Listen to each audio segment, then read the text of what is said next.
ഈ വീഡിയോ ആരെ കുറിച്ചാണെന്നൊക്കെ നിങ്ങൾക്ക് വ്യക്തമായിട്ട് അറിയുണ്ടാവും. എന്നാലും ഞാൻ പലയിടങ്ങളിലും പേരുകൾ പറയുന്നത് കട്ട് ചെയ്ത് കളയുന്നുണ്ട്. ഒളിച്ചോട്ടം, വീട്ടുകാരെ പറ്റിക്കല്, അതേപോലെ ഭർത്താവിനെ ചതിച്ചു പോക്ക്, ഭാര്യയെ ചതിച്ചു പോക്ക്, മക്കളെ ഉപേക്ഷിച്ച് പോക്ക്, ഇതൊക്കെ നിരന്തരം നമ്മൾ കണ്ടുകൊണ്ടിരിക്കുന്നതാണ്.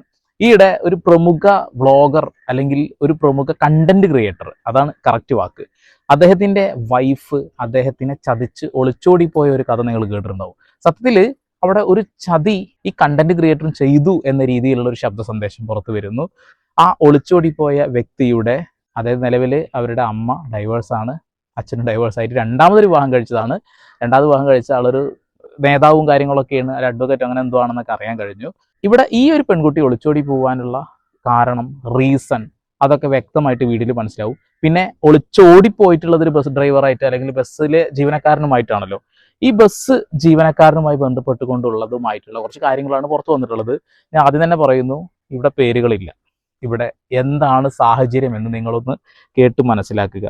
നേരെ വീഡിയോയിലോട്ട് കിടക്കാം. രാത്രി ഒരു 12:30 ആയപ്പോഴാണ് എന്നെ അദ്ദേഹം വിളിക്കുന്നത്, ഈ കുട്ടിയുടെ പിതാവ് വിളിക്കുന്നത്. അതായത് ഒറിജിനൽ പിതാവ്, രണ്ടാമത്തെ അല്ലേ? അതായത് ആദ്യത്തെ അച്ഛൻ. ഈ കൊച്ചിന് 2 അച്ഛന്മാരാണ്, അറിയാമല്ലോ. ഒരു അഡ്വക്കേറ്റ്, ചാനൽ സെക്രട്ടറി ഒക്കെ അയാള്. ഓ ശരി. ചെറിയൊരു നേതാവാണ് അവിടത്തെ. അപ്പം അമ്മ ആണ് പേര്, അമ്മയുടെ പേര്. അപ്പൊ ഇവര് ഡിവോഴ്സ് ആയതാണ്. ഫസ്റ്റില് ഇവര് തമ്മിൽ പൊരുത്തപ്പെ ഒളിച്ചോടിയതല്ല, അതായത് ഇവര് മ്യൂച്വൽ ഡിവോഴ്സ് ചെയ്തതാണ്. അങ്ങനെയാണ് കിട്ടുന്നവര്. പിന്നെ ഈ കുട്ടി അവരുടെ കൂടെയാണ് വളർന്നതൊക്കെ, ഈ രണ്ടാനച്ഛന്റെ കീഴിൽ. ഓ ശരി. പിന്നെ അവിടുന്ന് എന്തൊക്കെയോ പ്രശ്നം ഉണ്ടാക്കി ഒന്നാനച്ഛന്റെ വീട്ടിൽ വന്ന് കൊച്ചിന് കുറച്ച് കാര്യങ്ങളൊക്കെ വിഷമമൊക്കെ ആയിട്ട് ഈ പുള്ളിയുടെ കൂടെയും നിന്നിട്ടുണ്ട്. കൂടുതലും ഭൂരിഭാഗം നിന്ന ഇത് ഒന്നാമത്തെ അച്ഛൻ ആള് ഒരു ശുദ്ധനാണ്. ആള് ഭയങ്കര ഒരു പിതാവിനും ഇല്ലാത്ത സ്നേഹമാണ് ഈ മോളോട്. അങ്ങനെയാണ് കൊഞ്ചിച്ച് വളർത്തിയത്. കാശുമുണ്ട്, അത്യാവശ്യം നല്ല പണവും ഉണ്ട്. പുള്ളിയുടെ ലീഗൽ കാര്യങ്ങളെല്ലാം ചെയ്തു കൊടുക്കുന്നത് ഞാനാ. അങ്ങനെയാണ് ഞാനുമായിട്ടുള്ള പുള്ളിയുടെ ബന്ധം. പുള്ളിക്ക് ഒരുപാട് സ്വത്തുക്കളും കാര്യങ്ങളൊക്കെ ഉള്ളതുകൊണ്ട് പുള്ളിയുടെ ലീഗലായിട്ടുള്ള കാര്യങ്ങളെല്ലാം നോക്കുന്നത് ഞാനായി. അപ്പൊ ഇത് അറിഞ്ഞു കഴിഞ്ഞപ്പോ ഞാനും പുള്ളിയും തമ്മിൽ നല്ല പോലെ പുള്ളി ഹോസ്പിറ്റലിൽ, പുള്ളിക്ക് തലവേദനയും പനിയും ഒക്കെ കൂടിയിട്ട് തിരുവല്ല ഹോസ്പിറ്റലിലൊക്കെ കൊണ്ടാക്കിയത് ഞാനാണ്. അതുപോലെ ഈ കുട്ടിയെ എത്രയും പെട്ടെന്ന് പിടിപ്പിക്കാൻ വേണ്ടി രമേശ് ചെന്നിത്തലയെ ബന്ധപ്പെട്ട് ഉറങ്ങിക്കിടന്ന സ്ത്രീയെ ഉണർത്തി 2 മണിക്കൂറിനുള്ളിൽ പിടിച്ച് ഇവനെയും അവളെയും കൂടെ പിടിച്ച് സ്റ്റേഷനിൽ കൊണ്ടുവരിച്ചത് ഞാനാണ്. എന്നിട്ട് ഞാനും കൂടെ ഈ കുട്ടിയുടെ അച്ഛനും കൂടെ സ്റ്റേഷനിൽ പോയി. അപ്പൊ ഈ പയ്യനുണ്ട്, ഈ പയ്യനോട് ഈ കൊച്ചിന്റെ അമ്മയും രണ്ടാനച്ഛനും സംസാരിച്ചുകൊണ്ട് നിൽക്കുകയായിരുന്നു. ഒരു കാരണവശാലും ഇവൻ ബിൽഡിംഗ് അല്ല. അപ്പൊ ഈ പൂപ്പനോട് സംസാരിക്കാൻ പറഞ്ഞു. എന്നാൽ അതിനിപ്പുറം കോടതിയിൽ നിന്ന് വിളിച്ചു. അങ്ങനെ ഈ കുട്ടിയുമായിട്ട് ഞങ്ങൾ കോടതിയിൽ പോയപ്പോ കോടതിയിൽ ജഡ്ജി ചോദിച്ചു ആരുടെ കൂടെ പോകാനാ താല്പര്യം എന്ന് ചോദിച്ചപ്പോ അവന്റെ കൂടെ പോകാനാന്ന് പറഞ്ഞു. അനൂപിന്റെ. അങ്ങനെ അതൊക്കെ അറിയാമല്ലോ, അതൊക്കെ പറഞ്ഞ കാര്യങ്ങൾ തന്നെയാ. ഓക്കെ, നമുക്ക് അറിയുന്ന കാര്യങ്ങളൊക്കെ തന്നെയാണ് ഇത്രയും നമ്മൾ കേട്ടത്. ബസ് ജീവനക്കാരന്റെ കൂടെ പോയതും അത് കഴിഞ്ഞ് പോലീസ് സ്റ്റേഷനിൽ നിന്ന് ആ പെൺകുട്ടി അയാളുടെ കൂടെ പോകാനാണ് താല്പര്യം എന്ന് പറയുന്നത്. അത് കോടതിയിൽ ജഡ്ജിയുടെ മുന്നിൽ വെച്ചിട്ടാട്ടോ പെൺകുട്ടി പറഞ്ഞിട്ടുള്ളത്, എനിക്ക് ഇന്ന ആളുടെ കൂടെ പോകാനാണ് താല്പര്യം എന്നുള്ളത്. അപ്പോൾ അങ്ങനെ എല്ലാവരും വന്നിട്ട് ഇങ്ങനെ ഒരു കാര്യം പറയണമെങ്കിൽ അതിന്റെ പിന്നിൽ എന്തെങ്കിലുമൊക്കെ ഉണ്ടാവുമല്ലോ. അതിൽ ഇദ്ദേഹം പറയുന്നുണ്ട്, ഈ കണ്ടന്റ് ക്രിയേറ്ററെ കുറിച്ചിട്ടൊരു കാര്യം. അദ്ദേഹം അച്ഛൻ പിള്ള എന്ന് പറയും, അച്ഛൻ കുട്ടി, അച്ഛൻ പറയുന്നത് മാത്രം കേൾക്കുന്ന ഒരു മക്കൾ, അങ്ങനെ കുറെ ആളുകളുണ്ടല്ലോ. അത് ഒരുപാട് നല്ലതുമാണ്, ചിലതൊക്കെ കുറച്ച് ഈ രീതിയിലൊക്കെ ആവാനുള്ള അവസ്ഥകൾ ഉണ്ട് എന്നുള്ളതാണ്. അതെന്തായാലും ഇദ്ദേഹം പറയുന്നുണ്ട്, കേൾക്കാം. അത് കഴിഞ്ഞിട്ട് ഒരു 3-4 ദിവസം കഴിഞ്ഞപ്പോ ഈ കുട്ടി പറഞ്ഞാച്ചാ ഞാൻ അച്ഛന്റെ അടുത്തോട്ട് വരികയാണ്, എനിക്ക് അച്ഛനെ കാണണം, എനിക്ക് കുറെ കാര്യങ്ങള്. പക്ഷെ ഈ കുട്ടി 1 വർഷം മുമ്പ് തൊട്ട് ഇവരോട് എല്ലാവരോടും പറയുന്നുണ്ട് ഇവരുടെ ദാമ്പത്യ ജീവിതത്തിൽ പ്രശ്നങ്ങളാണ്, എനിക്ക് സംസാരിക്കണം, ഞാൻ അൺഹാപ്പിയാണ് ഒത്തിരി പ്രാവശ്യം പറയുന്നുണ്ട്. അത് ഇപ്പൊ എന്നോട് പറയുന്നുണ്ട്. അപ്പൊ ഇവർക്കെല്ലാം ഒരു നാണക്കേട്, കല്യാണം കഴിഞ്ഞ് ഇത്ര ആയതല്ലേ ഉള്ളൂ, സാധാരണ ചട്ടയും കലമാകുമ്പം തട്ടിമുട്ടിയും നോക്കി ഇരിക്കും, അത് ക്ലിയർ ആയിക്കോളൂ എന്നുള്ള ഇത്ര സീരിയസ് ആണെന്നൊന്നും അറിയില്ലായിരുന്നു. അപ്പോഴാണ് ഈ അതിന്റെ അച്ഛനുമായിട്ടുള്ള ഒരു വിഷയങ്ങളൊക്കെ ഈ കുട്ടി പറയുന്നു. അങ്ങനെ ഒരു പ്രോബ്ലം അവരുടെ വീട്ടില് ആ കുട്ടിക്ക് ഒട്ടും നിൽക്കാൻ വയ്യാത്ത ഒരു അവസ്ഥ വരികയും ഒക്കെ ചെയ്യുമ്പോ, അങ്ങനെ ബസ്സിൽ പോകുമ്പോ ഇവനുമായിട്ട് കമ്പനിയാവുകയും അവനുള്ള ഒരു സുരക്ഷിതത്വം കണ്ട് അവൾ ഇറങ്ങിപ്പോകുന്നു. അതായത് ഈ പയ്യൻ പറയുന്നവൻ അവിടെ റൂട്ടിൽ ബസ് ഓടിച്ചോണ്ടിരുന്നതാണോ? അതെ, അവിടെ ഈ കുട്ടി പഠിക്കാൻ പോകുന്ന അവരുടെ ബസ്സിലായിരുന്നു, ഇവന്റെ ബസ്സിലായിരുന്നു. അവൻ കല്യാണം കഴിച്ചിട്ടില്ലല്ലോ? ഇല്ല, അവൻ കല്യാണം കഴിച്ചിട്ടില്ല. അവനൊരു പ്രേമം ഉണ്ടായിരുന്നു, അത് ഇതായി പോയി, ബ്രേക്കപ്പ് ആയി പോയി.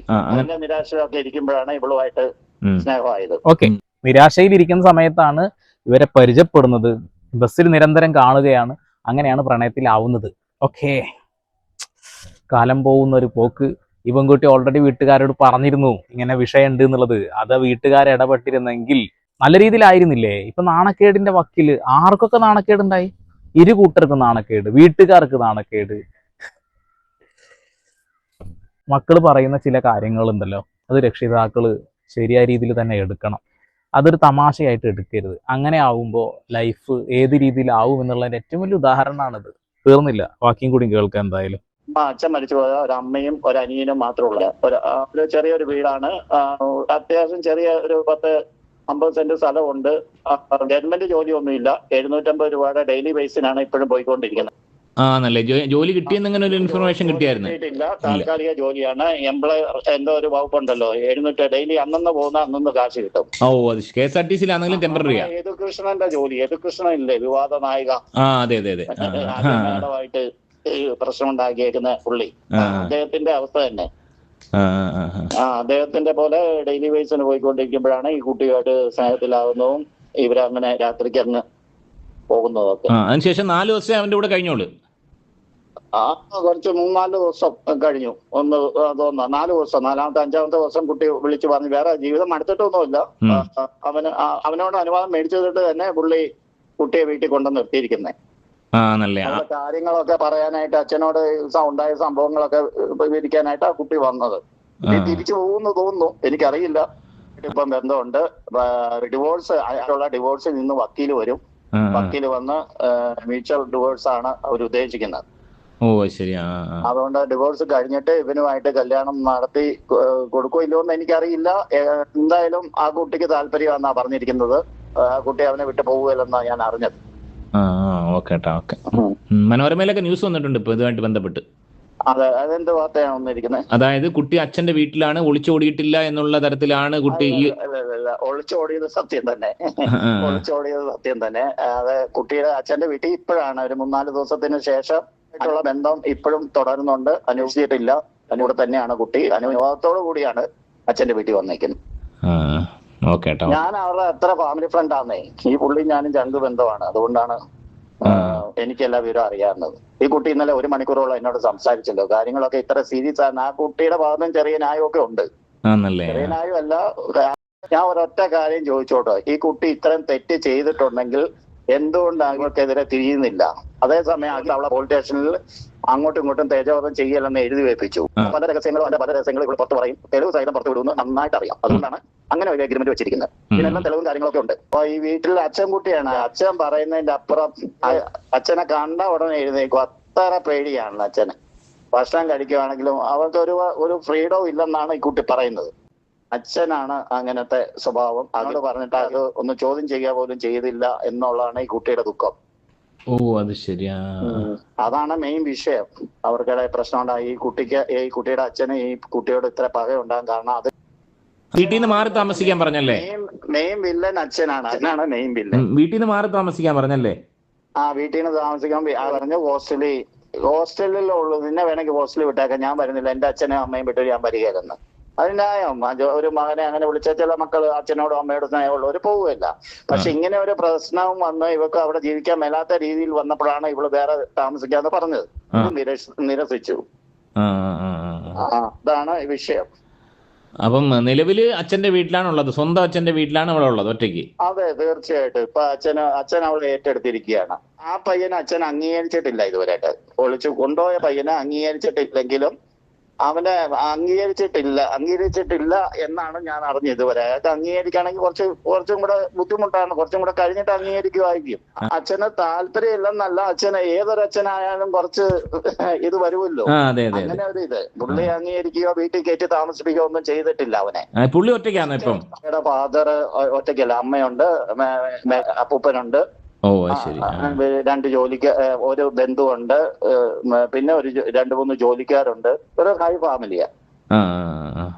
ഇല്ലം ഫാമിലിയാണ്. അവിടുത്തെ ഒരു പുരാതനമായ ഒരു 4 കെട്ട് വീടും കാര്യങ്ങളും അങ്ങനെയൊക്കെ ഉള്ള ഒരു സെറ്റപ്പാണ്. ഒരു 4-5 ഏക്കർ സ്ഥലത്തിന്റെ അകത്താണ് ഈ വീട് ഇരിക്കുന്നത്. ഇടനാട്. നല്ല സാമ്പത്തികമുള്ളവരാ. നല്ല സാമ്പത്തികം തന്നെ, കോടികളുടെ ആസ്തിയുള്ള. എനിക്ക് അറിയാമല്ലോ, ഞാൻ അവിടെ പോയി ഒരാഴ്ചയൊക്കെ താമസിക്കുന്ന പുള്ളിയുടെ കൂടെ. ഓ ശരി. എന്നെ ഭയങ്കര കാര്യമാണ് പുള്ളിക്ക്. എന്ത് കാര്യം ഉണ്ടായാലും പുള്ളി ആദ്യം വിളിച്ച് പറഞ്ഞ് എന്നോടാ എന്റെ മോള് പോയെന്നും അവരെ പിടിച്ചു കൊടുക്കണമെന്നും ഒക്കെ ആവശ്യം. അന്ന് രാത്രി തന്നെ ഞാൻ വണ്ടി എടുത്ത് പുള്ളിയുടെ അടുത്ത് പോയി. പിറ്റേന്ന് രാവിലെ ഞങ്ങൾ രണ്ടും സ്റ്റേഷനിൽ പോയത്, ഈ പയ്യനുമായിട്ട് സംസാരിക്കുകയും ഒക്കെ ചെയ്തു.